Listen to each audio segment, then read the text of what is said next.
This is Nightly Business Report with Tyler Matheson and Susie Garrett. Brought to you by... Sailing through the heart of historic cities and landscapes on a river, you get close to iconic landmarks, to local life, to cultural treasures. Viking River Cruises, exploring the world in comfort. Engineering a comeback, Best Buy seemingly did it, turning sharp losses into big profits. What went right at Best Buy, and what can limping JC Penney and Barnes & Nobles learn from it? Crunch time, 6 weeks until open enrollment. But with privacy issues still to be resolved and an ad war breaking out, will the new health exchanges be up and running by the deadline? And risky business, unregulated banking is a $6 trillion industry in China. Some experts fear a banking blow-up there could cripple the world's second largest economy. All that and more tonight on Nightly Business Report for Tuesday, August 20th. Good evening, everyone. The big buzz on Wall Street today, the strength of the American consumer. 4 of the nation's best-known retailers came out with earnings, and the results are mixed, raising questions about how comfortable consumers are about spending and how that could impact the U.S. economy. First up, Home Depot. Sales soared 11%, helped by the turnaround in housing. Things are so good, the company lifted its sales and earnings outlook for the rest of the year. But losses at Barnes & Noble doubled, hurt by a 20% drop in sales of its Nook e-reader. JC Penney losses tripled and sales dropped 11% as it tries to recover from failed strategies of the past. But the biggest surprise came from Best Buy. Earnings up a stunning 22 times from a year ago. It now looks like the electronics giant once left for dead has engineered a turnaround that may be the envy of the sector. Courtney Reagan has more on the Best Buy comeback. This is the type of shopper Best Buy is trying to attract, the kind that's willing to come into the store and spend money. There's usually quite a lot to choose from, and if you can't find it here, you can find it online. For years, the company struggled to bring in paying customers. Best Buy became the place for shoppers to showroom or preview an expensive TV or computer before buying it at cheaper prices at Amazon or Walmart. But today, investors got more signs that the company may be finding its way back to profitability. Best Buy's in the very early innings that we think is a multi-year turnaround. The company's earnings came in much stronger than expected, posting a profit for the first time in a year. Its stock jumped another 10% on the news. Shares are up better than 185% on the year, easily making it one of Wall Street's strongest performers. And analysts say part of Best Buy's recent success comes from its ability to keep consumers from turning elsewhere. They also have their price match policy that they're doing, and they're being much more aggressive on driving improved conversion rate both online and at the store level. So we think those factors drive better sales results in the coming quarters. But price matching is not the only thing driving the turnaround. Best Buy's focused on cutting costs, shuttering underperforming stores and revamping others for a more efficient use of floor space. Online sales, once seen as a major contributor to the demise of brick and mortar, have become a surprising bright spot for Best Buy. The store saw online revenue of $477 million for the quarter, a 10% increase. And the company's been building out its store-within-a-store models, bringing in many Samsung and Microsoft stores, complete with Samsung and Microsoft products and experts under the familiar blue roof. Best Buy is doing what it said it would when it laid out its Renew Blue strategy in November, making measured improvements and leveraging its strengths, focused around the consumer's changing needs. Perhaps struggling retailers JC Penney and Barnes & Noble should take notes. It's all part of CEO Hubert Joly's efforts to make Best Buy more inviting for customers, telling me earlier today, we worry less about measuring the temperature of the consumer. We know they are looking for value and a positive experience. We focus on what we can do to provide compelling offers and service. And with Best Buy shares at a 2-year high, investors are hoping that service is compelling enough to keep shoppers coming through the door. For Nightly Business Report, I'm Courtney Reagan. Well, on Wall Street, not even those kind of sort of better than expected retail earnings could stop the Dow from falling for a fifth straight session, even if the loss today was comparatively modest. One Dow stock in the spotlight, ExxonMobil, it ended lower today, and that means it has lost ground in 19 of the past 20 sessions. The Dow today down 7 points, but still closing above 15,000, just barely. The Nasdaq was up 24 points thanks to the strength of tech stocks, and the S&P 500 added 6. Emerging markets struggled again today, though, with higher Treasury yields continuing to drive investors into the dollar, and that sucked money out of a host of foreign currencies, especially in Asia. Today, the Indian rupee tumbled to a fresh all-time low against the dollar. Well, those tumbling currencies and stocks in emerging market countries thousands of miles away from Wall Street are the latest worry for American investors. Joining us now to talk about why, Nick Colas. He's Chief Market Strategist at Convergix. Nick, nice to have you on the program again. Let me just ask you, why are American investors worried about the emerging markets and those sell-offs there? Connect the dots for us.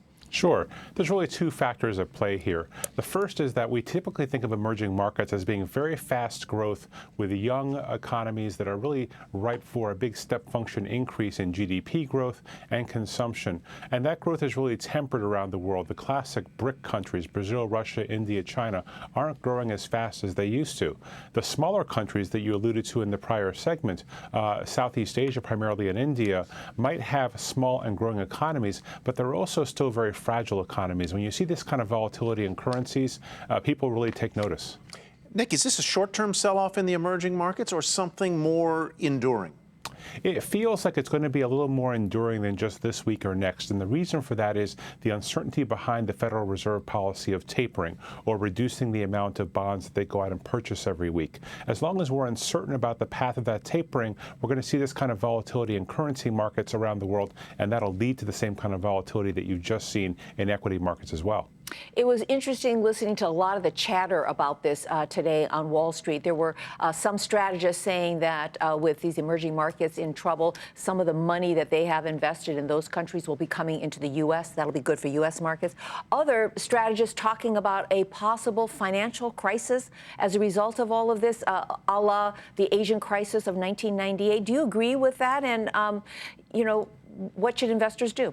Yeah, so on the second point, I think it's way too early to really panic and worry about an Asia crisis like we saw in 97, 98. Some of the initial ripples are there, but we're very far away from it. So I would take that off the table for now. I think for the moment, however, investors are basically taking a very much of a wait-and-see attitude on equity markets around the world.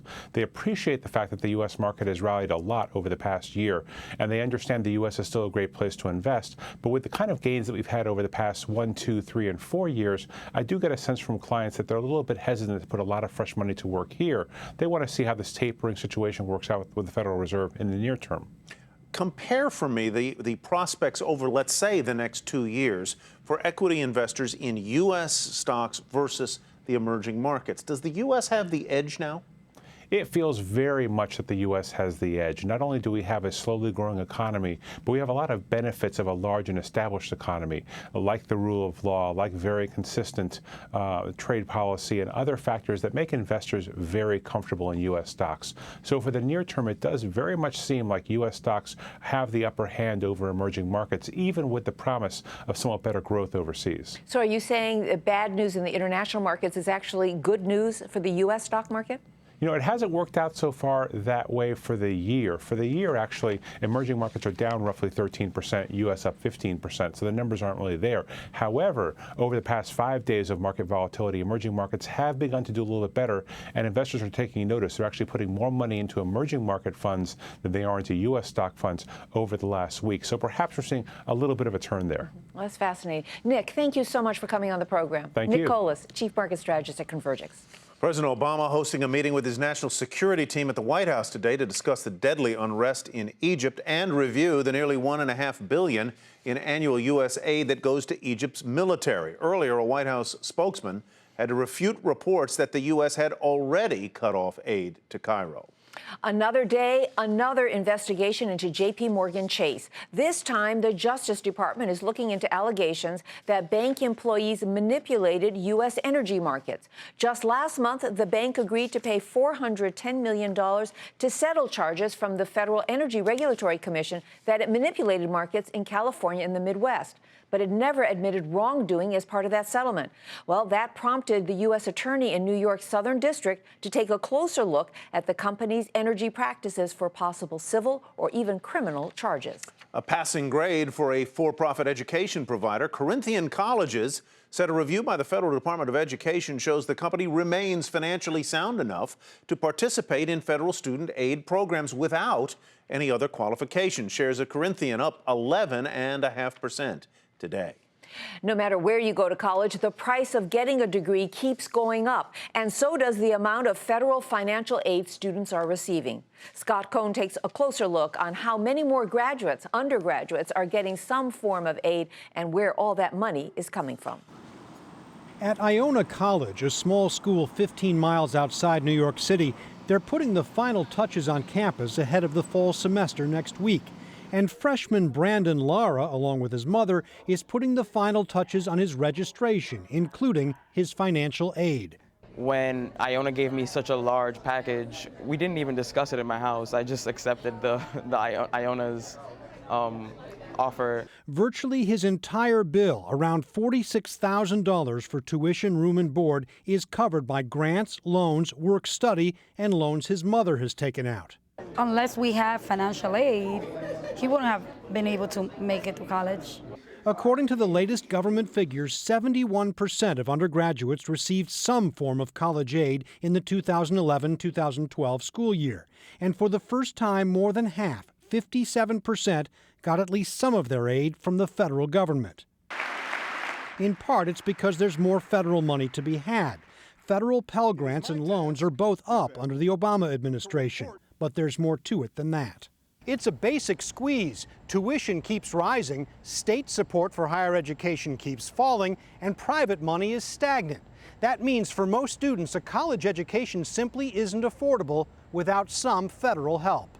And the Association of Student Financial Aid Administrators says that's unlikely to change anytime soon, with colleges increasingly relying on tuition for funding. The federal government has been putting in more funds, but those funds have not kept pace with that disinvestment over the last 40 years. Iona increased its aid budget this year to help bridge the gap. Brandon Lara, majoring in mass communications, hopes in the end it will all pay off. At some point way down the road, there's going to be a return on that. But if he or his fellow students are wrong, some of the risk, now more than ever, falls on federal taxpayers. For Nightly Business Report, I'm Scott Cohn in New Rochelle, New York. Still ahead, 6 weeks until open enrollment for healthcare, but there are still some major headwinds that could prevent the new healthcare exchanges from being open for business. First, so a look at how the international markets closed today.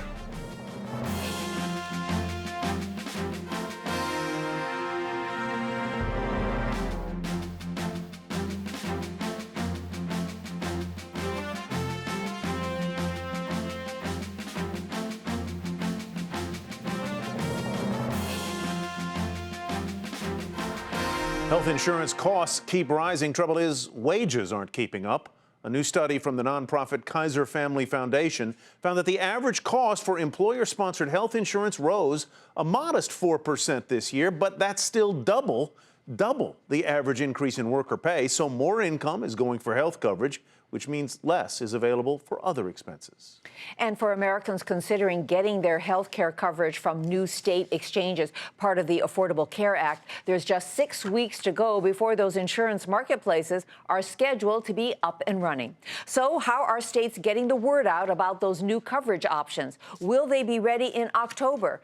And what happens if they're not up to speed? Bertha Coombs takes a look. We need to educate people, though. Covered California's Peter Lee is headlining town halls across the state to spread the word about enrolling for the Affordable Care Act. Job one is assuring residents the state's online insurance exchange will be ready. We're testing every week new elements. We're testing not only what we do, but how do we relate to what's called the federal hub. And those tests are going well. The federal hub is the Obama administration's central data clearinghouse that will connect state online marketplaces to systems at the IRS and the Center for Medicare and Medicaid for applicant income verification and eligibility for subsidies. But according to an inspector general report, the hub's final security certification won't happen until the day before exchanges are due to open. It's cutting the margin close. If it does actually come through on September 30th, there would be no problem. Just be the next day they'd be open for enrollment. Of course, the problem would come if it went past that deadline. Obama officials say they've made progress on the hub and will be ready. If they're not, Lee says California will delay online enrollment. We will not go live if we can't assure security of information. They'll start with paper enrollment if need be. Others are planning to do the same. From talking to many of the players across the country, health insurance plans, states, a number of advocacy groups, they all are putting in place these contingency plans for paper enrollment. Partly it's because of concern that maybe all of the systems won't be working properly on day one. If the online exchanges are unable to launch on time, it could become a major PR problem for the states and the Obama administration, because just as they are preparing to launch a massive media outreach campaign this fall, opponents are also gearing up with a counteroffensive. The Heritage Foundation has announced a $500,000 campaign to overturn so-called Obamacare. There's going to be a lot of political advertising about the law, again, mainly negative, at the same time that insurers and state exchanges and the government are out there trying to sell it. The political controversy has insurers who are offering plans on the exchanges treading carefully about how they'll advertise. But if enrollment proves popular, that could change quickly. This healthcare category, which has traditionally only been spending somewhere around $600 million in every medium, now could suddenly be a billion-dollar category. California plans a slow rollout of its $85 million ad campaign that builds in late fall. We need to have a constant drumbeat of the facts. Because it's not October 1st, but the numbers come January when coverage starts that really count. For Nightly Business Report, I'm Bertha Coombs. And tomorrow we'll look at what's being done to get younger Americans enrolled, a critical component of the new health law's success. For more about exchanges, go to our website, nbr.com. We begin the market focus tonight with more retail earnings. Shares of TJX companies soaring after that discount retailer beat the street estimates and raised its profit outlook for the year. The parent of TJ Maxx, Home Goods, Marshalls said traffic was up at its stores and people were spending more. The stock rose almost 7% to $54.26. Shares of Urban Outfitters, a bright spot among the teen retailers. That stock sharply higher after reporting a rise in second quarter profit that bucked the trend of its rivals as fewer discounts helped gross margins there. The stock finished up 8% to $43.19. But consumers are spending less on camping and golfing gear. That hurt Dick's Sporting Goods bottom line and prompted the company to slash its earnings forecast for the year. The CEO said wet and cool conditions discouraged outdoor activity in many parts of the country, weighing on sales of camping, golf, biking equipment, among others, in the most recent quarter. The stock dropped more than 7%, $46.64 the close. Netflix sealing another exclusive deal, this time with the Weinstein Company. Netflix will now be the exclusive subscription television outlet for Weinstein movies. The studio's movies have included box office hits like The Artist and The King's Speech. The films will become available starting in 2016 after their theater runs and DVD releases. The stock rose more than 5% to $273.39, making it the best performing stock in the S&P this year. Medtronic shares fell today despite reporting decent quarterly results. Profits up 10%, solid growth in emerging markets, and it even reiterated its outlook for sales and profit for the fiscal year. But the medical equipment maker warned of soft demand for implantable heart defibrillators, and that weighed on its shares. The stock closed down more than 2% to $52.83. And a bright day for Trina Solar, the Chinese solar panel maker, beating earnings expectations, and it raised its forecast for panel shipments this year. The company is doing more business with Japan, easing its dependence on Europe. Shares soared more than 15% to $7.82. Shadow banking, financial intermediaries that lend money just like banks but aren't regulated like banks. And in China, these kinds of risky financial transactions are more prevalent than ever now. Eunice Yoon has more on the concerns about the proliferation of a shadow banking system in China and why regulators there should be worried. When you first meet Liu Yannan, it's hard to believe he's a shadow banker. With experience at a Wall Street firm, Liu now runs a website in Beijing that matches companies in need of cash with small-time investors willing to lend. So I don't know why in China people tend to think that shadow banking is so scary, shadow banking is bad. Many find shadow banking scary because they fear it could threaten China and the world. This unregulated industry encompasses all sorts of untraditional financing, everything from private citizens lending spare savings to indirect or off-balance sheet loans from banks. Now that we see banks offloading more and more assets into these hidden channels, it is difficult for anybody, the regulators, us, to really know what the positions are of banks or borrowers. And I think it's a very important point that the market is missing. An increasingly large share of the picture of what's going on in China is happening in this black box. This investment trust officer knows what's happening in the black box. She agreed to be interviewed, but only if we masked her identity. 70% of our business is shadow banking. Through trust companies, the banks change the property of their loans so the bad debts don't show up on their balance sheets. Investment trust companies are less regulated and sell high-return wealth management products based on riskier investments. Of course, we are very afraid of the risks. It won't be that risky unless the economy runs into trouble. That's exactly what this banker is worried about. I feel that at some point the bubble will burst and we will see a systematic financial crisis like the subprime crisis that occurred in America in 2008. With China now in one of the biggest credit booms in modern history. For Nightly Business Report, I'm Eunice Yoon in Beijing. And coming up on the program, want to know if more Americans are feeling optimistic about the economy? You may find the answer on the roads this Labor Day weekend. We'll explain. But first, let's get a check on how commodities, treasuries, and currencies performed today.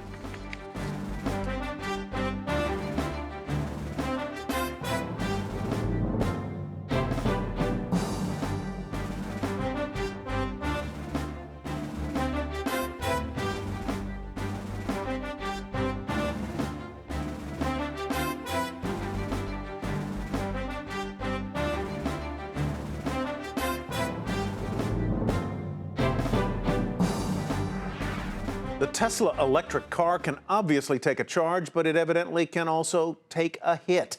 The Model S sedan has been awarded the highest rating ever by the National Highway Traffic Safety Administration. Every major make and model approved for sale in the U.S. was tested by the agency, and the Model S, with its 5-star crash rating, set a new record for the lowest likelihood of injury to occupants in the event of a crash. There's no gas tank, and the rear-mounted engine allows for a much longer crumple zone in the front of the car. No matter what car you drive or how safe it is, AAA, the Automobile Association of America, says that more of us will be hitting the roads this Labor Day weekend. Hampton Pearson has more on the holiday weekend travel forecast and what it says about the economy. Along the busy I-95 corridor between New York City and the Virginia and Carolina beaches, we found lots of travelers taking advantage of falling gasoline prices to squeeze in one last vacation before the kids go back to school and getting a jump on what could be the biggest Labor Day travel period in 5 years.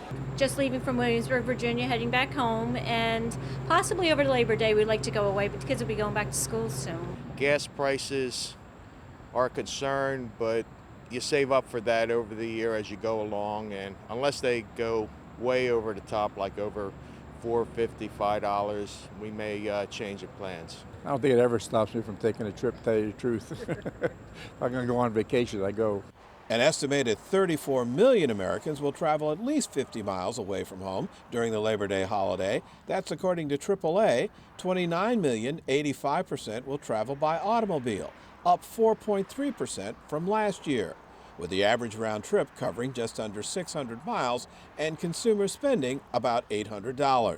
AAA officials say it's not just cheaper gasoline prices that has more Americans planning to hit the road, but growing optimism about the economy, especially housing. Americans are feeling more optimistic about their personal financial future. Unemployment numbers have improved, consumer sentiment and consumer spending are also improving, as well as those housing prices. And that's making them feel more confident and that they can take a last summer vacation. A big comeback from the recession. Back in 2009, AAA says there was a 30% decline in Labor Day travel. For Nightly Business Report, I'm Hampton Pearson in Washington. And finally tonight, you may never get rich working for the federal government, but you might be surprised about the net worth of a few members of Congress. The Hill newspaper is just out with a rundown of the wealthiest lawmakers. In third place, third richest, Senator Mark Warner, a Democrat from Virginia, worth more than $88 million. He ran a technology company. Next, Representative Michael McCall of Texas, whose in-laws run the Clear Channel Communications Company. The Republican, he's the chairman of the Homeland Security Committee, and he is worth $101 million. Topping the list, Representative Darrell Issa of California, the Republican chairman of the House Oversight and Government Reform Committee, worth $355 million, mostly from his Viper car alarm business. And send us a stock that you'd like our Market Monitor guest to discuss on Friday. Log on to our website, nbr.com. Click on the link to submit your question. And don't forget to tell us where you're from. And that's Nightly Business Report for tonight. I'm Susie Garrett. Thanks so much for watching. I'm Tyler Matheson. Thanks from me as well. Have a great evening, everybody. We'll see you back here tomorrow night. Nightly Business Report has been brought to you by sailing through the heart of historic cities and landscapes on a river. You get close to iconic landmarks, to local life, to cultural treasures. Viking River Cruises, exploring the world in comfort.